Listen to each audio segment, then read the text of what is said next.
The Secret of the Order of Cosmopolitans by Christoph Wieland, translated and modernized by Juan Albareda.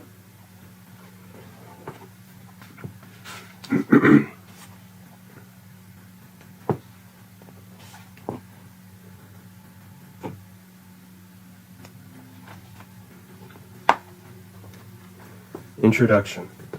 A little over 14 years have passed since the historian of the Greek city of Abdera reported on a conversation between Hippocrates and Democritus, in which they discussed a certain invisible society. According to his account, this society had existed for millennia under the name of the Cosmopolitans. Allegedly, it surpassed all other secret societies in effectiveness and influence on world history. The historian made only a passing mention of this unknown order. Nevertheless, the reference attracted great attention for whatever reason. Many readers found this mention puzzling and wanted to learn more about the mystery. Their curiosity was further heightened by another event. A famous man of the same decade made urgent appeals to all ranks and classes of the nation. He requested a sum of $30,000 for the establishment of an institute of great importance to the entire world. In doing so, he addressed the, quote, Cosmopolitans, end quote, with particular emphasis and confidence. This public acknowledgement removed any remaining doubts about the existence of the secret society. Not long afterward, events unfolded exactly as the Cosmopolitans had foreseen. Their invisibility was inevitable for a true. End of page 7, beginning page 8. Cosmopolitan can never be a member of another secret society at the same time. Anyone who makes such a decision forfeits their status at once, in spite of all thorough investigations. The true members of this order, those who were truly unique, remained hidden. However, other individuals of the time developed ambitious plans.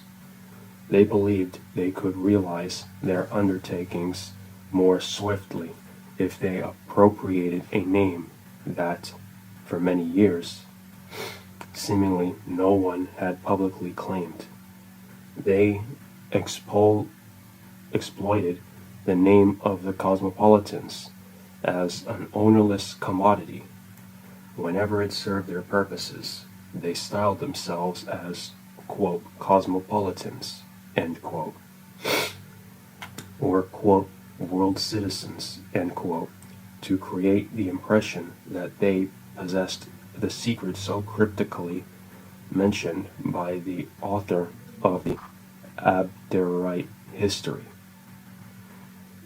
It remains open to debate whether they acted solely as shrewd strategists, or if, in all their endeavors, they truly believed in the veracity of their actions. The latter seems entirely possible. Deceived by their own imagination, they may indeed have convinced themselves that they were something they were not.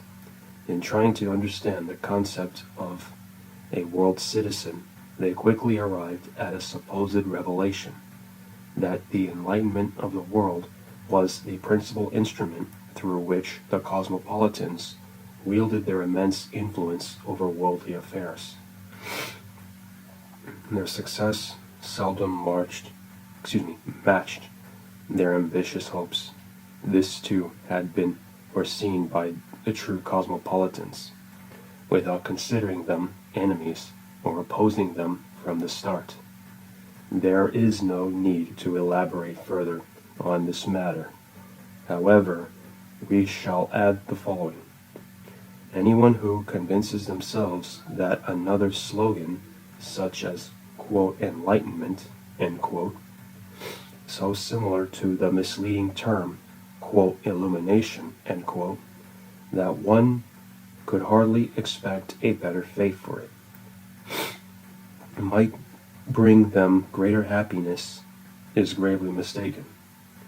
For the true cosmopolitans will no longer tolerate secret societies, which in end of page 8, beginning page 9, both their internal structure and the way they seek recognition from humanity are their absolute antithesis, either usurping their name or fostering the illusion that they pursue the same goals and employ the same means under a different name. Any form of collaboration, whether through the admission of individual members or a broader alliance, is entirely unthinkable.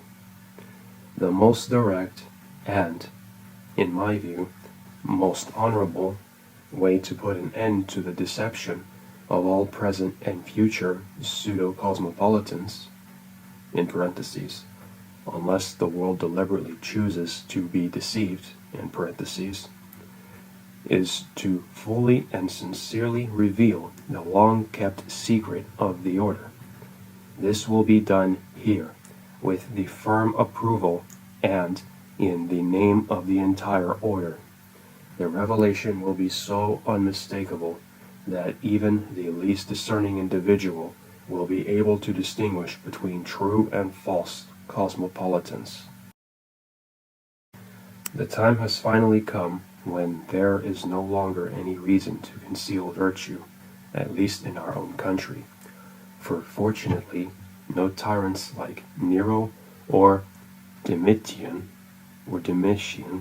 exist here, forcing righteous people into hiding. While in many regions, reason is still hindered by deeply rooted prejudices. In the end, every truth in our nation will reveal itself openly.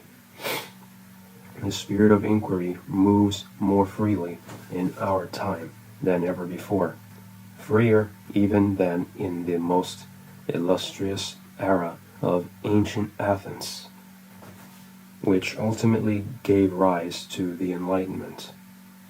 And even the misuse of reason in speculative matters need fear nothing but the unyielding verdict of reasoned critique.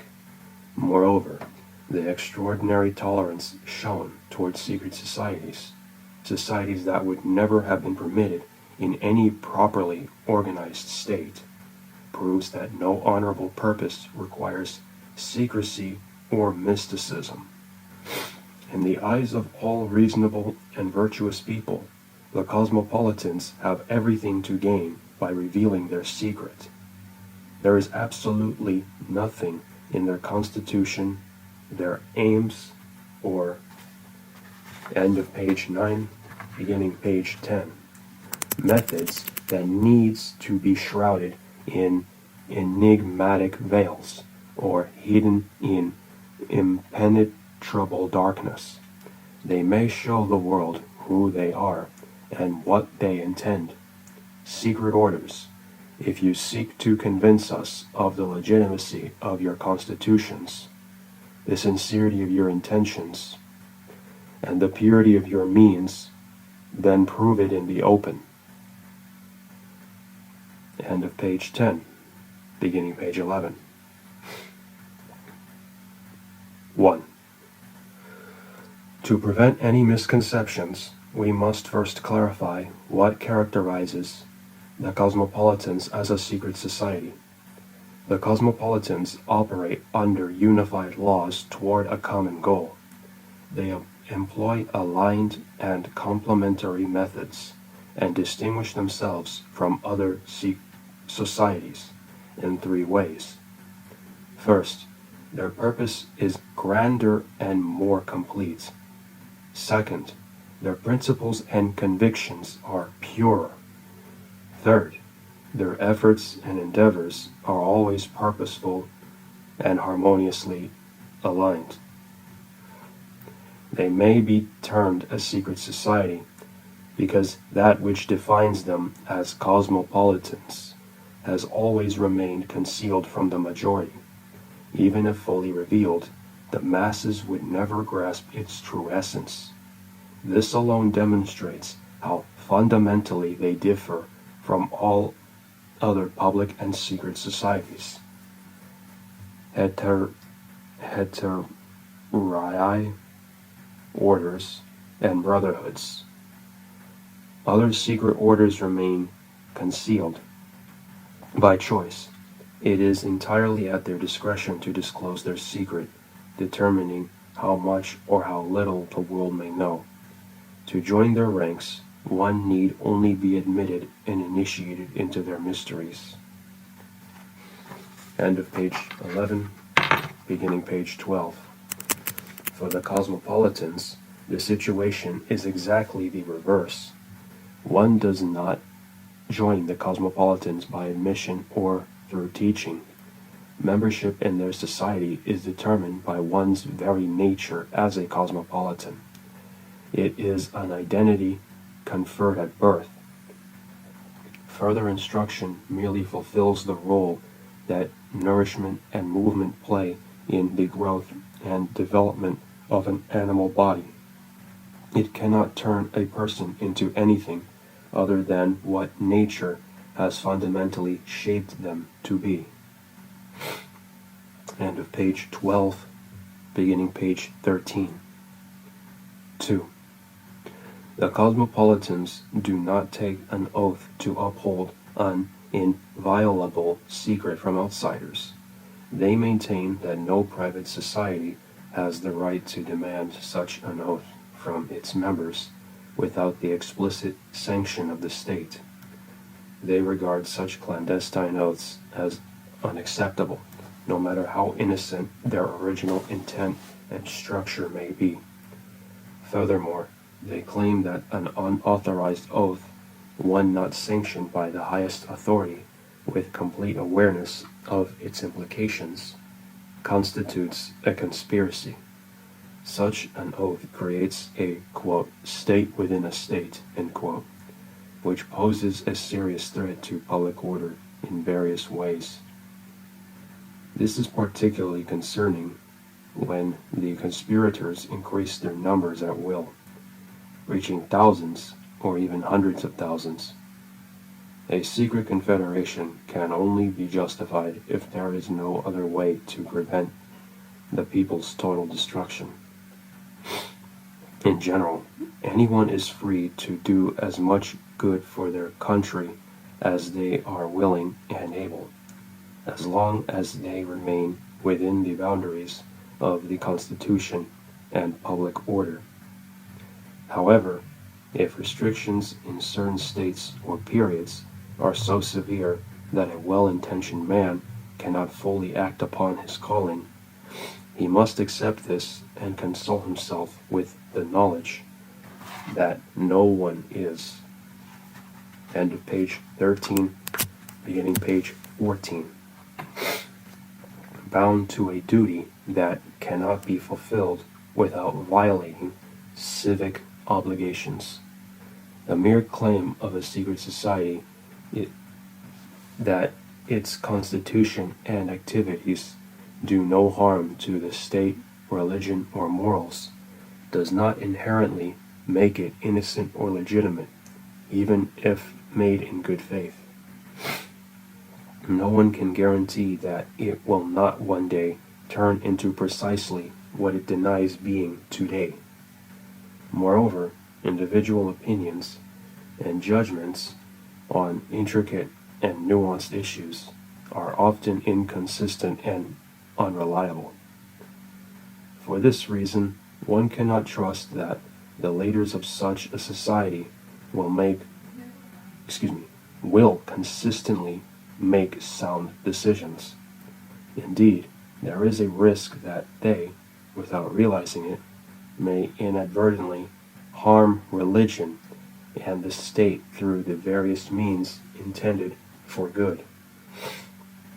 According to the Cosmopolitans, such secret societies can least of all justify themselves by appealing to the ancient Egyptian, Eleusinian, or similar mysteries. They attempt to create a false resemblance, obscuring the fundamental distinction from those truly knowledgeable on the subject. These ancient mysteries, however, were instituted by lawmakers and were an integral part of the political and religious order. They functioned under direct state oversight. If modern secret societies could lay claim to such privileges, their legitimacy would be beyond dispute. The foremost distinction between the Cosmopolitans and all secret orders and brotherhoods is that they harbor no secrets, nor do they shroud their principles and convictions in mystery. They make no secret of their thoughts, their actions, or the paths they take. They find it absurd to revive ancient symbols and hieroglyphs merely to obscure truths that everyone already learns in school. What kind of wisdom, they ask, can be expected from men who, with solemn expressions, ceremoniously dress and undress dolls, play blind man's bluff, or hide needles?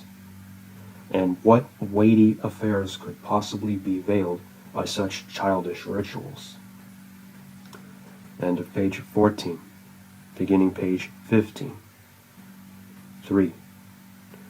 The Cosmopolitans embody the title, quote, world citizens, end quote, in its truest and most exalted sense.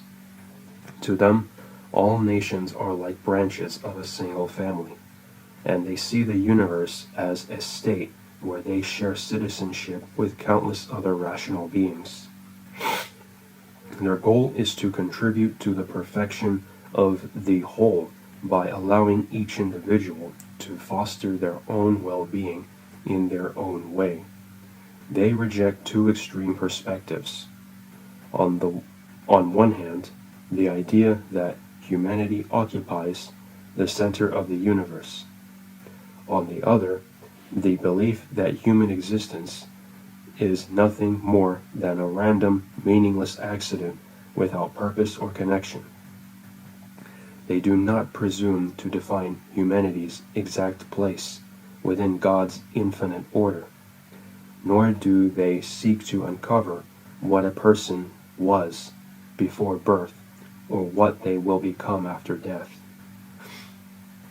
One thing, however, is certain to them.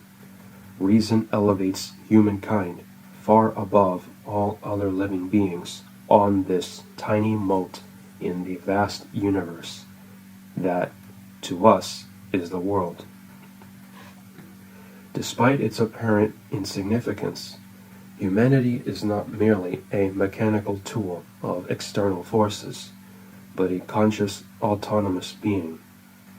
Through this dual nature, as both a part of the natural order and an active force, humanity exerts an influence far greater than it can comprehend. End of page 16. End of page 15. Beginning page 16. 4. From this philosophy, the Cosmopolitans derive two fundamental principles that govern their entire way of life. The first principle holds that everything beyond their own will, events they cannot foresee or prevent, and every seeming misfortune arising from natural causes, is accepted as inevitable. They place blame on neither themselves nor others for such occurrences, just as one does not fault the laws of gravity or the collision of two bodies for their consequences. The second principle asserts that their entire focus is directed toward what they can influence through reason and will. In everything, they can improve or diminish, even in the smallest details. They strive for absolute perfection. They are all the more rigorous with themselves, the greater the leniency they might expect from others. In their view, nature has endowed each person with a unique disposition. Life's circumstances may either foster or hinder the development of these innate qualities. However, their cultivation and refinement are the individual's own responsibility. Their task is to perfect what nature has left incomplete or flawed, and to hone their abilities through practice. End of page 16, beginning page 17.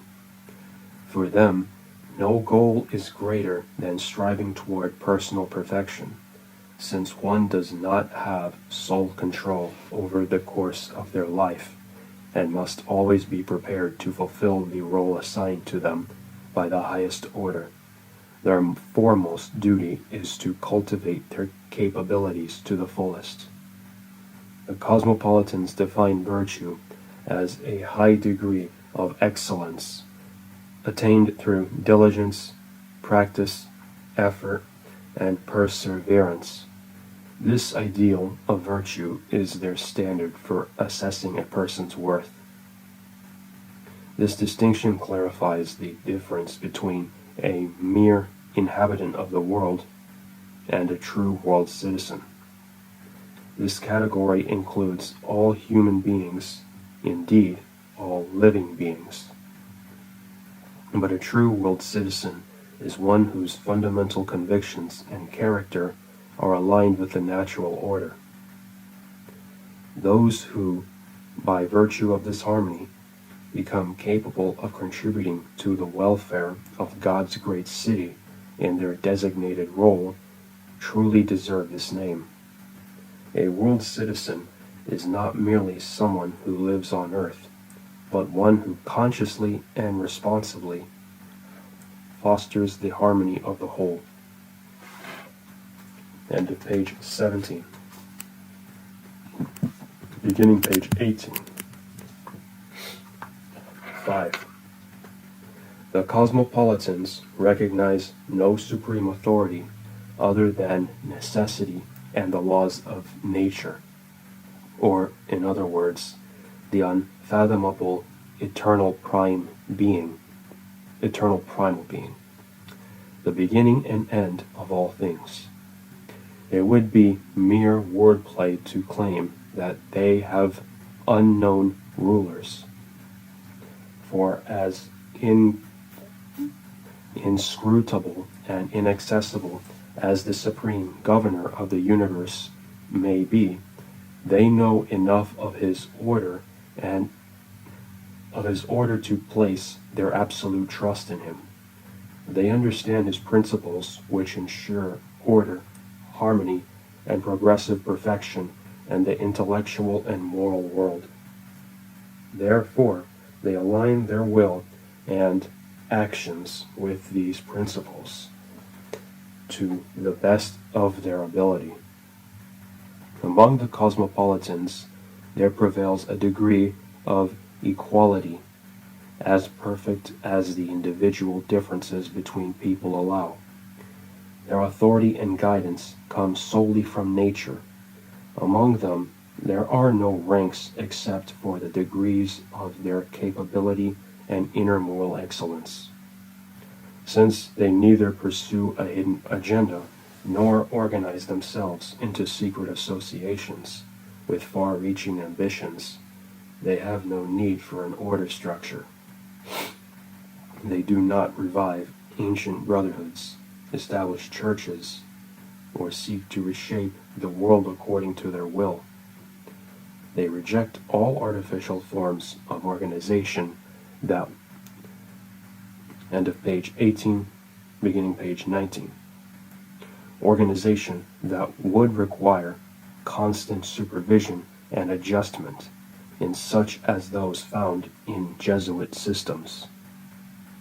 In short, the Cosmopolitans do not form a, quote, state within a state, end quote, and pursue no collective order-based interest that could conflict with the well-being of civil or ecclesiastical society. Therefore, they require no special constitution, no venerable leaders, no secret admission, no common treasury, and no treasurer. End of page 19, beginning page 20. 6. Despite all this, what was said about the Cosmopolitans before remains literally true. They are bound by the closest of connections. Despite all spatial and temporal distances, they recognize one another without secret signs or prearranged passwords often from the very first encounter, and immediately become the closest and most trusted of friends. The entire, quote, secret, end quote, lies in a natural kinship and profound inner accord. Throughout the universe, like attracts like. Truth, goodness, and purity of heart unite noble individuals, forging a spiritual bond stronger than any external organization. This bond is all the Cosmopolitans require. It makes them a community whose order and harmony passes all other human societies. End of page 20, beginning page 21. 7. From everything said so far, it follows naturally that the Cosmopolitans are never troubled by disagreements about the purpose of their order, a problem that has affected even great and world-renowned societies. They have no need to hold assemblies or synods to decipher the, quote, secret of their secret, end quote, or to clarify fundamental questions. Who are we? What do we seek? Where do we come from? Where are we going? Within their circle, there are no conflicting opinions about their purpose. They do not form groups that appear united on the surface, but in reality, pursue opposing goals. They know no internal conflicts, where one side's intention is to undo the work of the other. No matter how widely the Cosmopolitans are scattered across the world, they are, in the deepest sense, quote, of one heart and one soul, end quote.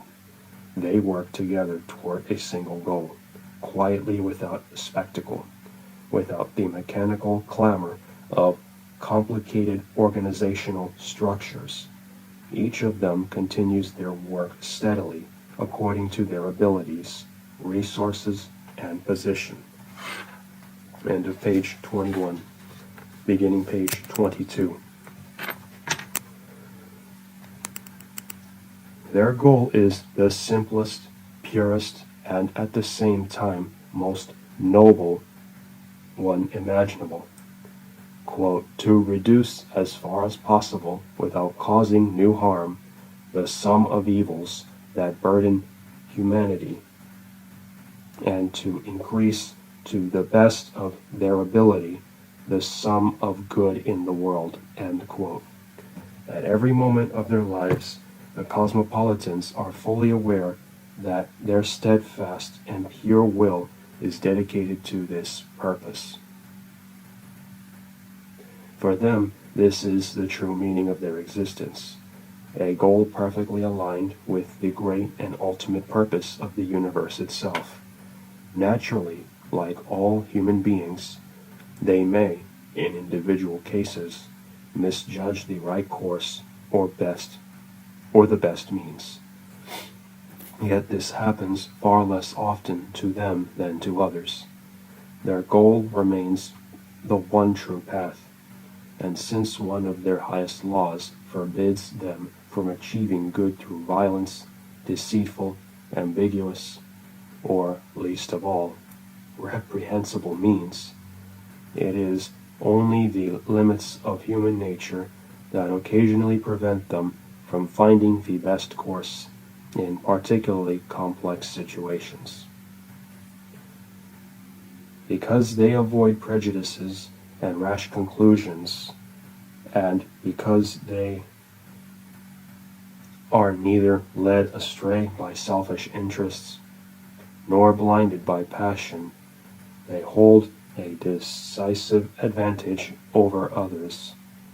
Their thinking remains clear, their goal remains pure, and their actions, so far as human nature allows, are in perfect accordance with their principles. Thus they can be certain that they truly accomplish the good they intend to do. End of page 22, beginning page. Regardless of the government under which a cosmopolitan resides, whether by necessity or choice, he always remains a law-abiding and peaceful citizen. The very principles that define him as a world citizen also form the basis of his loyalty to the state to which he belongs. Yet these very principles impose limits on his actions. What was once considered, quote, patriotism, end quote, in ancient Greek republics or in Rome is incompatible with the principles of a cosmopolitan. A Roman could never be a cosmopolitan, nor could a cosmopolitan ever be a Roman. Perhaps Pomponius Atticus was an exception, but at heart he was more Athenian than Roman. And in times of political upheaval in Rome, he acted with the greatest wisdom by restricting himself to fulfilling his duties as a world citizen. The cosmopolitan abides by all the laws of his state, so long as they are evidently just, rational, and serve the common good. Yet he also acknowledges the laws he must follow out of necessity. He desires propensity for his own people, but equally for all other nations. He would never seek his country's prosperity, glory, or greatness at the expense of others through oppression or exploitation. End of page 23. Beginning page 24. For this reason, cosmopolitans refrain from joining any association incompatible with their principles. They avoid any involvement in a government that would force conflicting principles upon them. If anything is rarer in a state than a minister who is a cosmopolitan, it is a cosmopolitan minister who remains in office for 10 years. End of page 24, beginning page 25. 9. A cosmopolitan remains true to his essential duty. He is always a peaceful citizen, even when dissatisfied with the state of affairs. There may be valid reasons for him to acknowledge and regret certain grievances.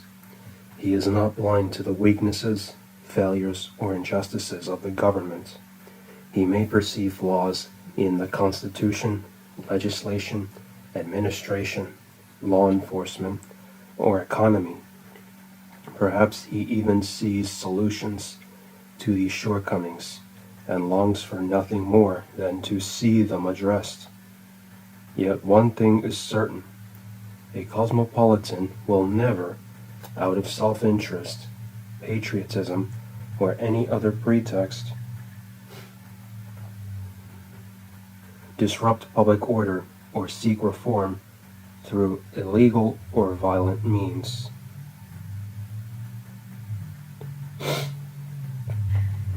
A cosmopolitan has never actively taken part in a conspiracy, an uprising, a civil war, a revolution, or even regicide. He has never approved of such methods, let alone recommended or publicly defended them. Tim O'Leon, who led his homeland to freedom through the murder of his brother, as well as Brutus and Cassius, who assassinated Caesar at the time when his survival might have benefited the world more than his death, are examples of Republican fanatics, but not cosmopolitans. Nor can Milton, who justified the execution of Charles I, or Algernon. End of page 25, beginning page 26. Sidney, Harmodius, and Aristogiton,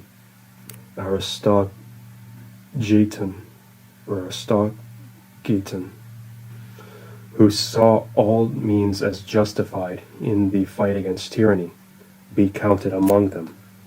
There have, however, been cases where cosmopolitans opposed intolerable tyranny, political or religious despotism, unjust laws, or the arbitrary rule of inept sovereigns, but only when lawful means allowed it. In such cases, resistance is even their duty. The only weapons available to a cosmopolitan are those of reason. They wield wit, eloquence, clarity, and persuasion in pursuit of justice. They fight with words, not with violence. In doing so, they act with the greatest prudence, steadfastness, and perseverance. Once they have done all that is within their power, they have fulfilled their duty. Yet the moment they recognize the radicals have taken the lead among the just and the oppressed, driving events towards paths that will inevitably plunge the state into violent upheaval, they withdraw. If reforms are to be brought with the domestic happiness, prosperity, and lives of thousands, or even hundreds of thousands, at a price higher than the improvement itself could ever be worth, they no longer lend their strength to the cause of upheaval.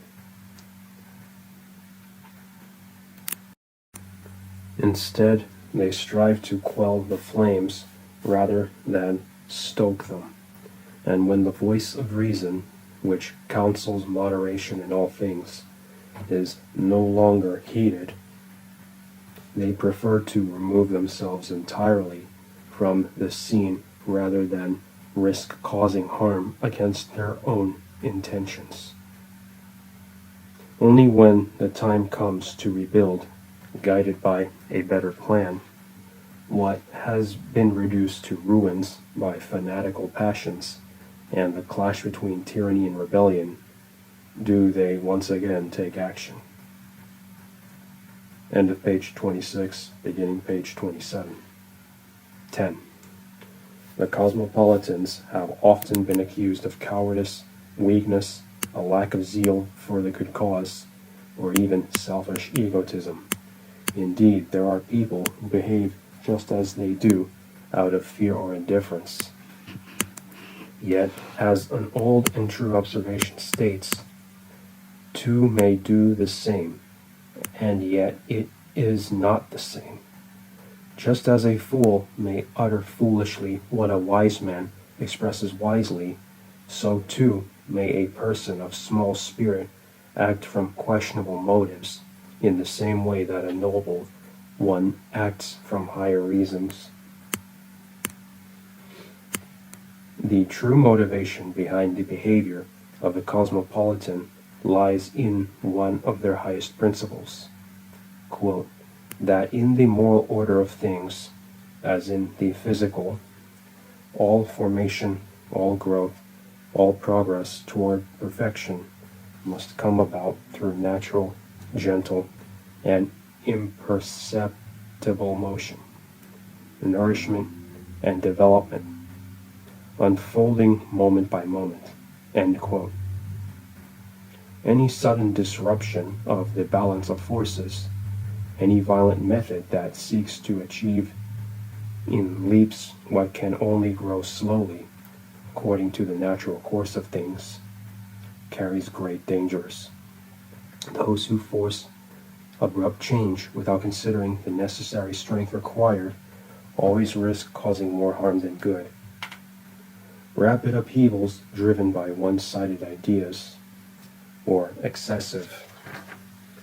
End of page 27, beginning page 28.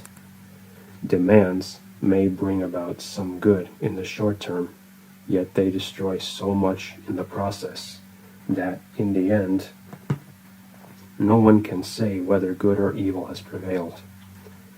According to cosmopolitan conviction, any progress achieved through forceful and violent means is more apparent than real. In such cases, humanity loses at least as much on one side as it gains on the other. Had reason alone been given the lead, a much greater and more lasting good could have been achieved over a longer period with far fewer sacrifices. Yet even this so-called lost time is no loss at all, for according to the laws of nature, what grows slowly and organically is always more stable and enduring than what is forced into existence by violence. Moreover, the apparent neutrality that cosmopolitans maintain in most political conflicts is by no means a sign of indifference toward the good cause. On the contrary, it is precisely their enlightened and orderly zeal for truth and justice that prevents them from openly aligning with any party. Often, the truth does not lie entirely on one side, but somewhere between the opposing factions. No warring party is entirely right or entirely wrong.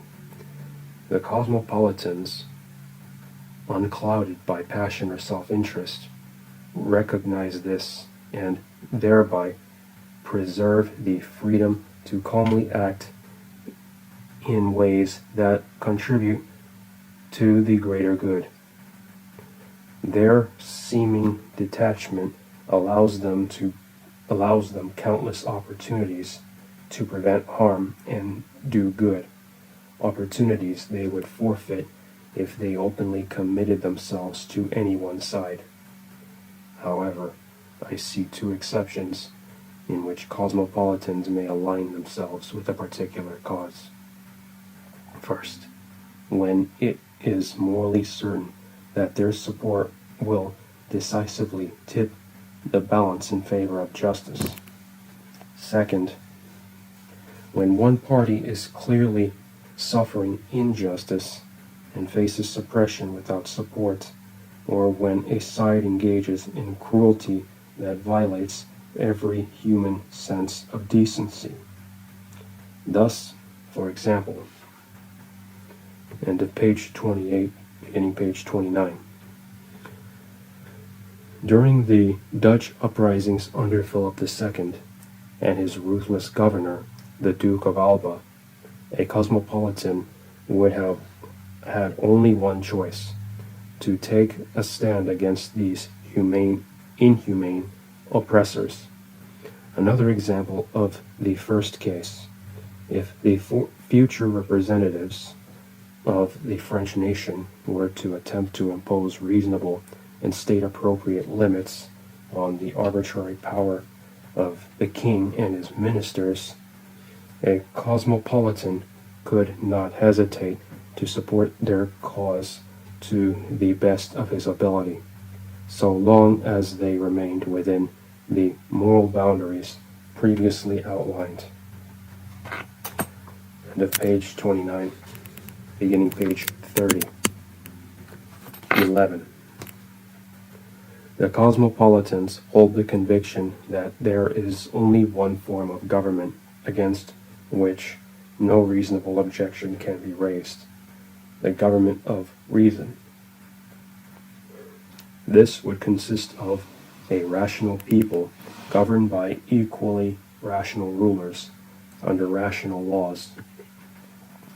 Here, rational is not to be understood merely in the sense of intellectual capacity, but in the highest sense of the true and consistent rule of reason over the impulsive and untamed side of human nature.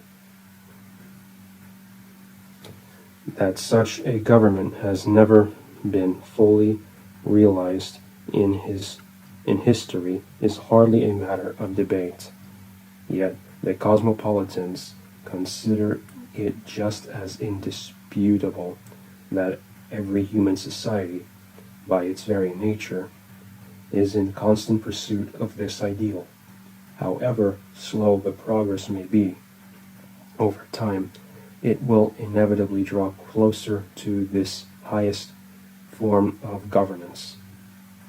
This conviction is based on a fundamental moral law, which the cosmopolitans regard as irrefutable. Quote, that by virtue of an infallible arrangement of nature, the human race is always approaching the ideal of human perfection, and the happiness arising from it, though it shall never fully attain it. End quote.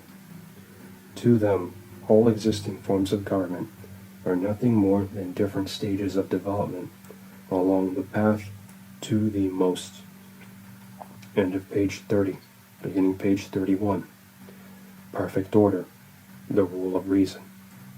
In their earliest forms, governments often emerged by chance from immediate needs or the personal strength of individual rulers. Many were founded on the voluntary recognition or gratitude of a people toward a just leader. Each form of government corresponded, to a greater or lesser extent, to the prevailing level of culture, the geographical environment, the living conditions, and the temperaments of its people. In those earliest times, rightly called the childhood of the world, reason acted largely by instinct. People had little experience, lived in the moment, and gave little thought to the future. They were impulsive, impatient, and reckless, comparable to children who can grasp only the immediate consequences of their actions. Few ancient peoples recognized the true value of freedom or knew how to combine it with order and the rule of law. Even fewer managed to unite the art of war with the arts of peace. Yet the Greeks accomplished precisely this. To them, Europe owes its intellectual and cultural development. Through the Greeks, Europe gradually became what it is today and what it will likely always remain, the true homeland of the arts and sciences. Though the smallest continent, Europe has, through the superior cultivation of its intellectual faculties, attained an unassailable dominance over the rest of the world.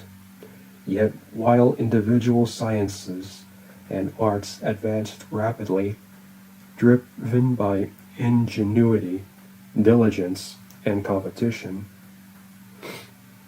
the highest of all arts remained far behind. The art of guiding nations into a state of prosperity through wise legislation and governance, and maintaining them there. A significant and once great part of Europe still labors under the oppressive weight of outdated structures. The remnants of a barbaric past, centuries of ignorance, and erroneous beliefs weigh heavily on many nations, even in Europe's most powerful. End of page 31, beginning page 32. Empires. The rights of rulers are often ill-defined and lack a rational balance. In some states, the source of all laws is not public reason, but the often short-sighted judgment and shifting will of individual rulers, or the few who wield power in their name. In many countries, the justice system is distorted by outdated, incoherent, and ill-adapted laws. Property, honor, freedom, and even the lives of citizens are still subject to uncertainty in many nations. And all of this persists in the very heart of Europe. In an age where art, science, culture, and enlightenment are advancing at an astonishing pace, an age in which humanity's progress is so immense that past centuries appear distant and small, as if seen from a great height. Yet even in these fundamental matters, affecting the well-being of nations, a quiet but profound revolution appears to be taking shape in Europe, unless our faith proves misguided. This revolution will not come through bloody uprisings or civil wars, but through steadfast and reasoned resistance. It will not be driven by reckless clashes of passion against passion or violence against violence, but by the gentle, persuasive, and ultimately irresistible force of reason.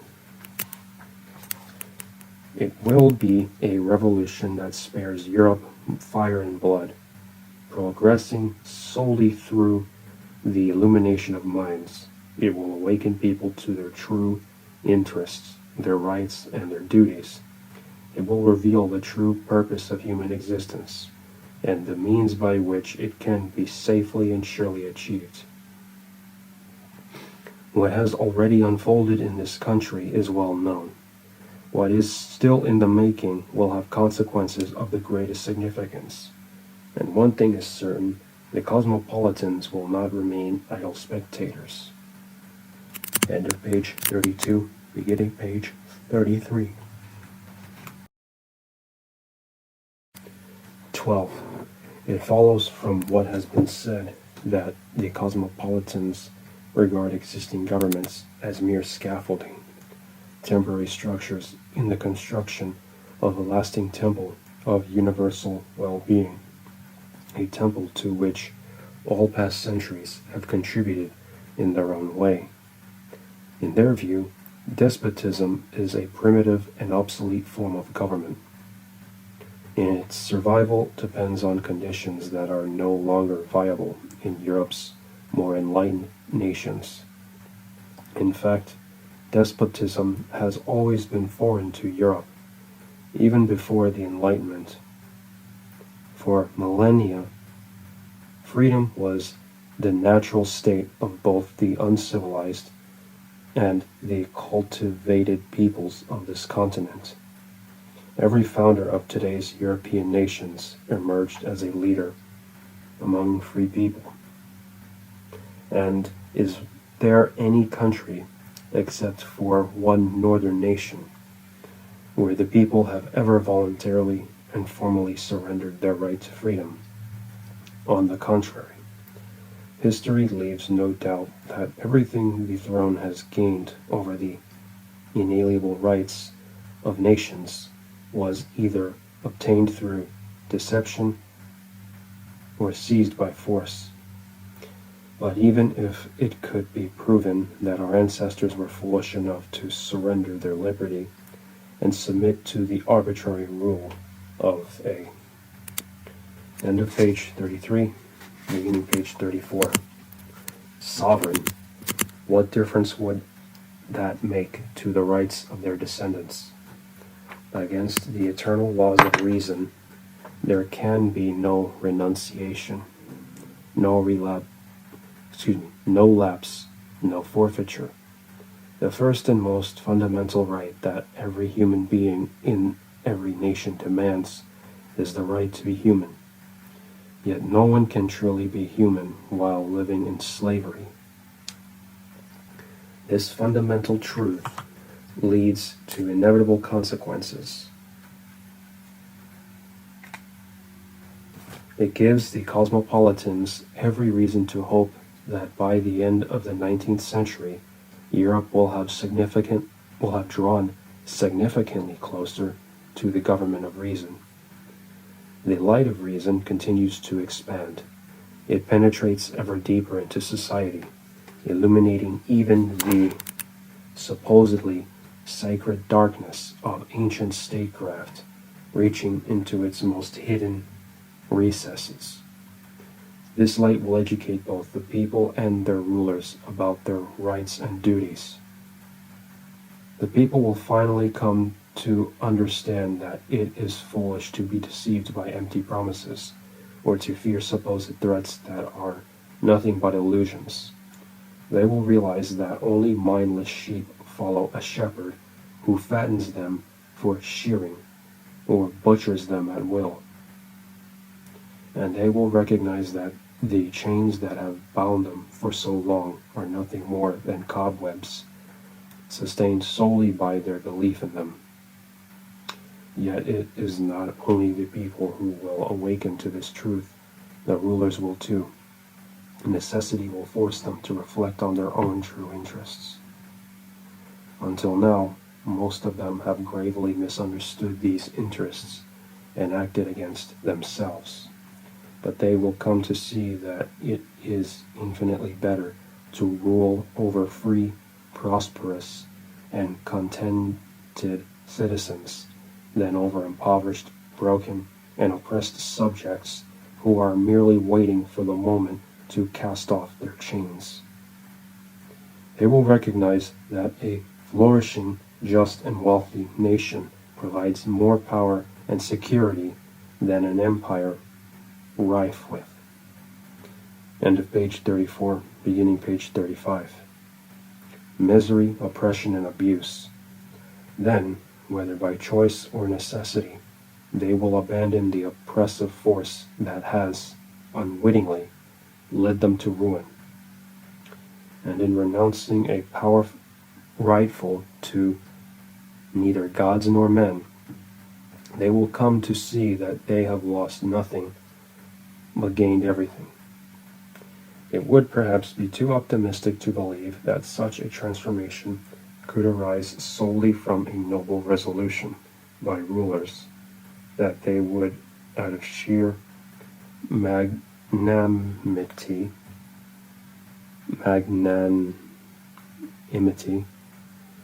sacrifice their own advantage for the common good. Yet when the truth becomes so undeniable that even the most powerful ruler can no longer ignore it, its acceptance is inevitable. For necessity does not only compel pleading, it compels thought. And when a ruler has the right thought at the right moment, it can have consequences greater and more far-reaching than many can imagine. Viewed in this light, the friends of humanity have every reason for hope. For it seems that some rulers, consciously or unconsciously, have already taken the first steps that will sooner or later lead them precisely to this point, the point at which they will be forced to recognize the necessity of reason. End of page 35, beginning page 36. 13. Since, according to the Cosmopolitans, the most rational form of government, toward which human affairs advance with slow but steady steps, is best promoted by the widest dissemination of reason, the broadest spread of fundamental truths, and the utmost transparency in all matters, facts, observations, discoveries, inquiries, improvements, or warnings of benefit to societies, states, or humanity as a whole. They see freedom of the press as the ultimate bulwark of humanity. Its preservation is vital to any prospect of a better future, while its loss would trigger an era of unpredictable disasters. This issue must not be judged narrowly or superficially. Press freedom invites both scorn and dire warning of its dangers. Likewise, seemingly valid arguments are frequently invoked to justify the alleged necessity of arbitrary restrictions. Yet all such reasoning falls apart once press freedom is curtailed beyond what its very nature allows. It has long been firmly established that press freedom must face no restrictions beyond those already imposed by general criminal and civil law. Any further limitation inevitably leads to its gradual erosion. End of page 36, beginning page 37. All writings whose publication is, by nature, a crime in any well-ordered state, such as those containing direct insults against named or clearly identified individuals, as expressly forbidden by law, those that openly call for rebellion or unrest against legitimate authorities, those that directly attacked the constitutional foundations of the state, or those aiming at the outright destruction of religion, morality, and civil order, are as culpable as treason, theft, or murder. The key issue is this: the word direct is no mere formality. It is the very crux of the matter. For if a censor or judge were allowed to condemn a work not for its actual content, but based on conclusions shaped by personal ideology, worldview, or prejudice, then no legal certainty would remain. And who is unaware of the examples set by nations under arbitrary censorship? It is often the most insightful and valuable books that are the first to be banned. Whether a book censor is installed as a bureaucratic formality, or whether the courts are tasked with judging supposedly dangerous writings, one fact remains undeniable. A censor may only ban books if their publication, under general law, constitutes a crime, one that falls under judicial jurisdiction. Whether a book is new or old, engaging or trivial, seemingly beneficial or harmful, whether its author argues with wisdom or folly, none of this falls within the censor's remit. Only the public and time have the right to determine a book's value, for they alone render the final verdict. To suppress a book on such pretexts would be nothing less than a direct attack on the fundamental rights of science and literature. These, like Christianity itself, exist independently of the state, provided they do not actively subvert its core principles. End of page 37. Beginning page 38. For science, literature, and the printing press, humanity's greatest invention since writing itself belongs to no single nation, but to all mankind. Blessed is the nation that recognizes their value, that embraces, nurtures, promotes, and protects them, granting them the freedom to thrive in their true domain. The unfettered spread of knowledge. More than any other people, the German nation has reason to see itself as a defender of press freedom, for it was from its midst that the inventors of the printing press emerged, and it was courageous men from Germany who, through the free use of this invention alone were able to liberate half of Europe from the tyranny of the Roman court. Through the printing press, they upheld the rights of reason against ancient prejudices and awakened the free spirit of inquiry from a slumber of more than 1,000 years. Gradually, the light of enlightenment spread across all fields of human knowledge. How unworthy would it now be to betray this very achievement, to halt the progress of the sciences in the midst of their most vital growth, or to impose artificial limits on enlightenment to which Germany already owes so much and from which it has even more yet to gain.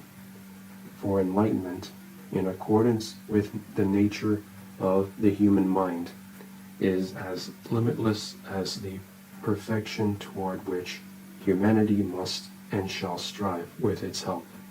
The cosmopolitans will never make a secret of the fact that press freedom can have no more zealous defender than their order.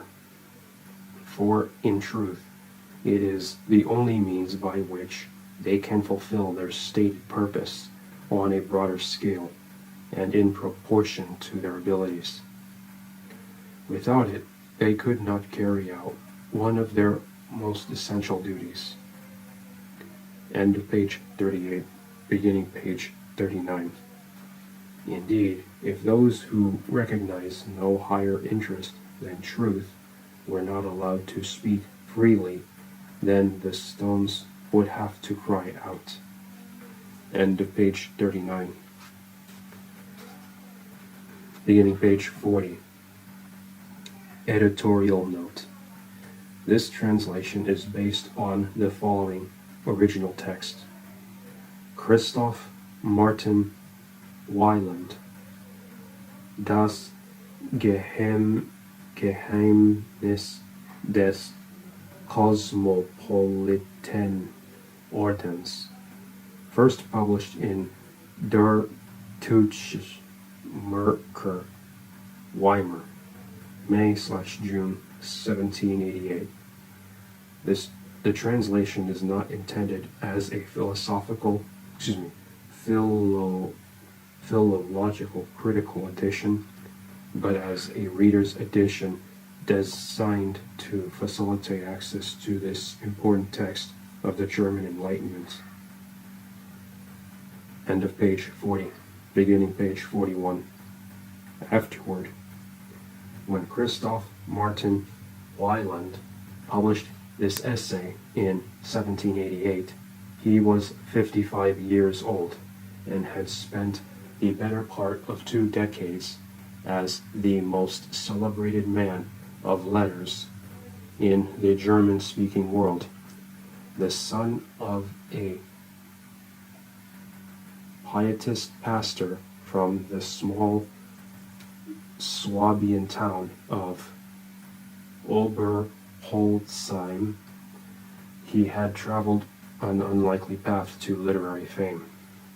At age 17, he fell in love with his cousin Sophie Gutermann, a young woman of considerable intelligence who would later become as Sophie von La Roche, Germany's first commercially successful female novelist. Their engagement dissolved under the pressure of disapproving parents and geographical separation, but they remained friends for life, and she was the muse behind much of his early poetry. In his youth, Wieland had been an earnest disciple of the Swiss critic Johann Jacob Bodmer, who invited him to Zurich, expecting a pious protege. Bodmer found instead a young man interestingly drawn to worldly pleasures and ironic detachment, and the apprenticeship ended in mutual disappointment. Yet the Swiss years transformed Wieland. By the time he returned to Biberach to serve as town clerk in 1760, the austere pietist had become something closer to an Epicurean, a man who could hold his convictions without clenching them. End of page 41, beginning page 42. The defining achievement of his middle years came in the early 1760s, when he produced the first German translations of 22 Shakespeare plays. These versions opened a window onto English dramatic imagination for an entire generation, and helped pave the way for the Sturm und Drang movement, even as Wieland himself remained skeptical of its excesses. In 1769, he accepted a professorship of philosophy at the University of Erfurt, where he lectured to packed halls.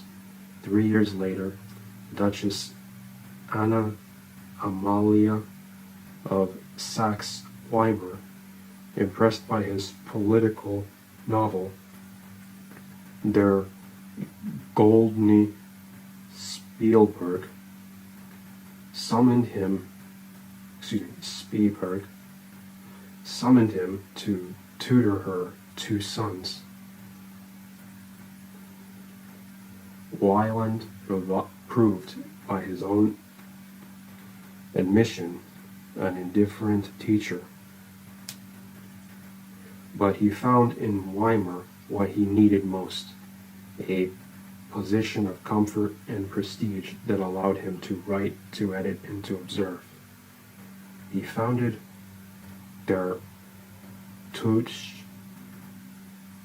Merkur in 1773, and for 37 years this journal served as one of the leading platforms for Enlightenment ideas in Germany. It was in this journal that the present essay first appeared. Wieland wrote these pages in a Europe already trembling toward transformation. The American Revolution had concluded a year before, the United States Constitution freshly ratified. In France, the financial exhaustion of the crown had reached the point where reforms seemed impossible and upheavals inevitable. Within 12 months of this essay's publication, the Bastille would fall. The essay itself is an exercise in ambiguity, and one suspects Wieland enjoyed the game. On one level, he is satirizing the proliferation of secret societies in the late 18th century Germany. On another level, he appears to be articulating under the cover of playful fiction his own philosophical commitments, the conviction that progress comes through gradual cultivation rather than violent rupture, and that reason, given time, will prove. End of page 42, beginning page 43. More durable than force. The cosmopolitans he describes are not really a secret society at all. Their secret is simply that they are decent, thoughtful people who recognize one another without passwords or ceremonies, bound together by what he calls, quote, a natural kinship and a profound inner accord, end quote. Whether Wieland genuinely believed in the possibility of such a fellowship, or whether he was constructing an ideal type against which to measure the follies of his age, is a question he wisely leaves unanswered. Passages of the essay suggest he sensed that large changes were imminent, He advocates for what he calls, quote, the gentle, persuasive, and ultimately irresistible force of reason, end quote, and expresses confidence that Europe would experience a revolution, quote, that spares fire and blood, end quote. History had other plans. The French Revolution would be neither gentle nor persuasive, and the Napoleonic Wars that followed would remake the map of Europe.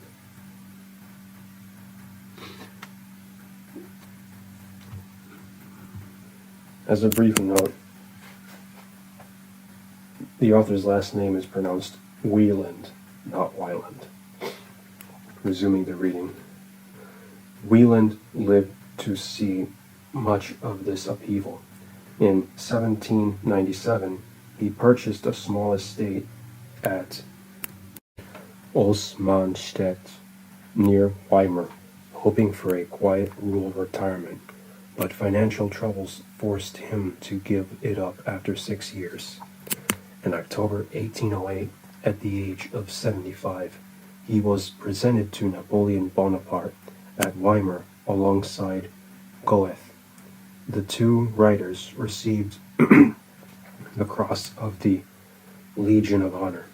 According to Talleyrand, Wieland declared that Napoleon, whom he regarded as, quote, a man of the letters, end quote, above all, had made him, quote, the happiest man on earth, end quote.